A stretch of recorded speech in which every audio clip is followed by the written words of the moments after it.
हो गई है।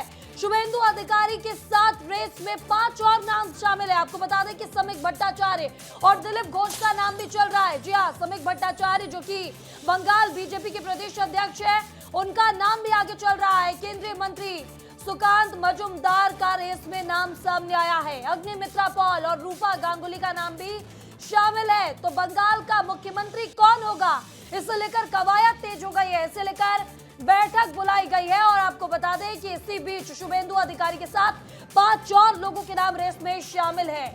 और दिल्ली से इस खबर पर ज्यादा जानकारी के साथ हमारे सहयोगी अनमोल तिवारी जुड़ चुके हैं।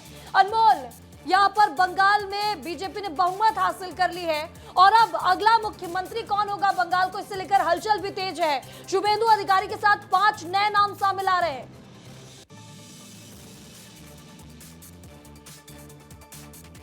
बिल्कुल महिमा, जैसे जैसे शपथ ग्रहण की तारीख नजदीक आती जा रही है वैसे वैसे कवायद भी तेज होते जा रहे हैं। क्योंकि देखिए शुभेंदु अधिकारी का स्वाभाविक तौर पर नाम आगे चल रहा है, क्योंकि देखिए बहुत बड़े नेता हैं, कद्दावर नेता हैं और कह सकते हैं कि बंगाल में एक प्रोमिनेंट फेस के तौर पर उन्हें देखा जाता है।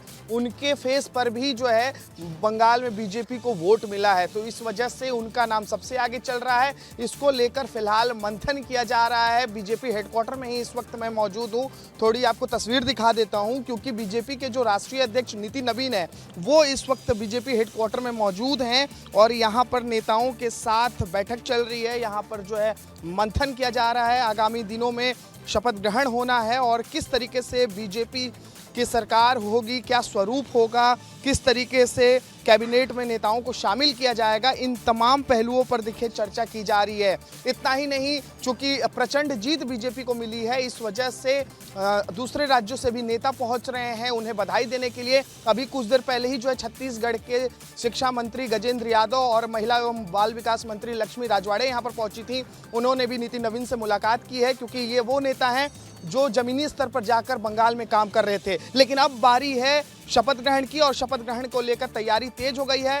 कल अमित शाह जो है देर शाम रवाना हो जाएंगे कोलकाता के लिए और 8 मई को विधायक दल की बैठक होगी और विधायक दल की बैठक में यह तय हो जाएगा कि बंगाल को अगला मुख्यमंत्री कौन मिलेगा। हालांकि इस बार यह भी कहा जा रहा है कि बीजेपी अगर सरप्राइज करती है तो कोई महिला चेहरा पर भी दांव लगाया जा सकता है। ऐसे में रूपा गांगुली का नाम जो है बहुत आगे चल रहा है और अग्निमित्रा पॉल का भी नाम आगे चल रहा है। ये 2 नाम है जो महिला चेहरे हैं बीजेपी के बंगाल में।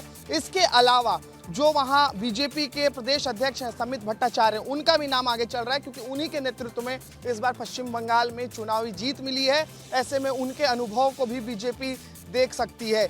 इतना ही नहीं, इसके अलावा दिलीप घोष भी एक बड़े नाम है, बड़े चेहरे हैं। खड़गपुर से उन्होंने चुनाव लड़ा था और पिछली दफा जब बंगाल में बीजेपी को 2 से 77 सीटों तक का बढ़त मिला था तो दिलीप घोष के ही नेतृत्व में चुनाव में जीत मिली थी। तो ये 4-5 बड़े दावेदार हैं जो मुख्यमंत्री के रेस में नाम में आगे हैं। लेकिन शुभेंदु अधिकारी इसलिए क्योंकि अमित शाह जो केंद्रीय गृह मंत्री हैं वो खुद शुभेंदु अधिकारी के नॉमिनेशन में गए हुए थे। तो इससे अंदाजा ये लगाया जा रहा है कि देखिए गृह मंत्री काफी पसंद करते हैं शुभेंदु अधिकारी को। और जिस तरीके से अनमोल, तो अगला मुख्यमंत्री कौन होगा ये तो 8 तारीख को पता चल जाएगा, क्योंकि 9 को शपथ ग्रहण समारोह है। तमाम जानकारी के लिए, तस्वीरें दिखाने के लिए आपका बहुत बहुत शुक्रिया।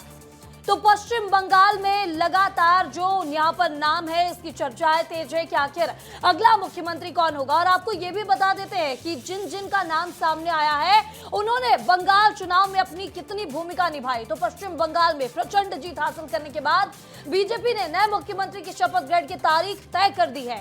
प्रदेश अध्यक्ष समीक भट्टाचार्य ने बताया है कि नए सीएम का शपथ ग्रहण 9 मई को होने वाला है। तो मुख्यमंत्री की दौड़ में शुभेंदु अधिकारी के साथ 4 नए और नाम शामिल हैं। तो आपको बता दें कि पश्चिम बंगाल में बीजेपी की प्रचंड जीत के बाद कोलकाता से लेकर नई दिल्ली तक जश्न का माहौल है। बीजेपी ने बंगाल में 2/3 से ज्यादा सीटें हासिल की हैं। तो पिछले चुनावों में मिली जीत के हिसाब से चुनावों में बीजेपी को 77 सीटें मिली थी और मुख्यमंत्री की दौड़ में पहला नाम शुभेंदु अधिकारी का है। तो वो पिछले 5 साल से बंगाल में नेता विपक्ष की भूमिका निभा रहे थे।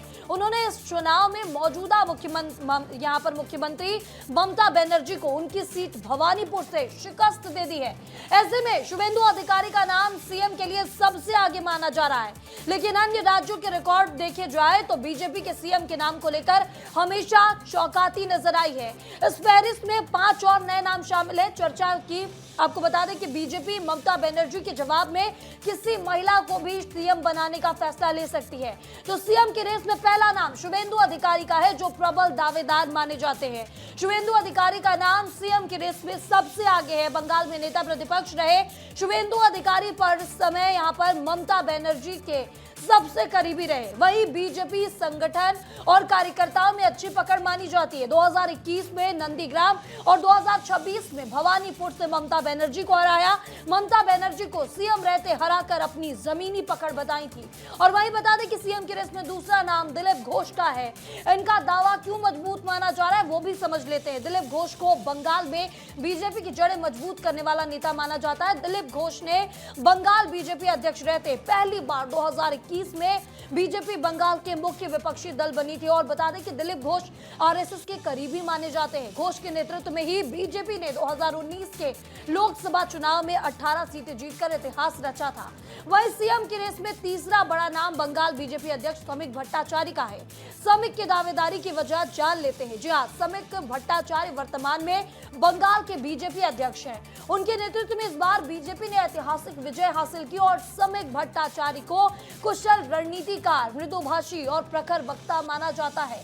तो बता दें कि बंगाल में पार्टी नेताओं को एकजुट करने और बीजेपी कैडर में जीत का भरोसा पैदा करने में अहम भूमिका रही है। वहीं बीजेपी अगर बंगाल में महिला नेतृत्व को सीएम का पद देती है तो कौन सी महिलाएं दावेदार है? उनमें पहला नाम अग्निमित्रा पॉल का है, जो दूसरी बार आसनसोल से जीतकर आई है। आपको बता दें कि अग्निमित्रा पॉल पेशे से फैशन डिजाइनर है और उनकी गिनती तेज तर्रार महिला नेताओं में होती है। इस बार भी आसनसोल दक्षिण से अपनी विजय को बरकरार रखा है। अग्निमित्रा बीजेपी की महासचिव और महिला मोर्चा की अध्यक्ष रह चुकी हैं।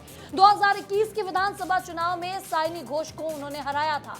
तो चौथा नाम महाभारत में द्रौपदी का किरदार निभा चुकी रूपा गांगुली का है। आपको बता दें रूपा गांगुली की लोकप्रियता घर घर में है। महाभारत में द्रौपदी रूपा गांगुली का नाम भी सीएम की रेस में। रूपा गांगुली 2016 से 2022 तक राज्यसभा सांसद रही। रूपा सोनारपुर दक्षिण सीट से चुनाव जीत चुकी है। पश्चिम बंगाल बीजेपी महिला मोर्चा की अध्यक्ष रही। बंगाल में महिलाओं की सुरक्षा और अधिकारों से जुड़े मुद्दों को पुरजोर तरीके से उठाने में उनकी अहम भूमिका रही है। तो बता दें कि दिलीप घोष के बंगाल बीजेपी अध्यक्ष रहते हुए बीजेपी बंगाल में विपक्षी दल बना था और समिक भट्टाचार्य के नेतृत्व में इस बार बीजेपी ने 2/3 बहुमत हासिल की है। वहीं केंद्रीय गृह मंत्री अमित शाह ने चुनावों के दौरान साफ किया था कि सीएम बंगाली बोलने वाला होगा, बंगाली मीडियम से पढ़ा होगा और बंगाली लिखने वाला होगा।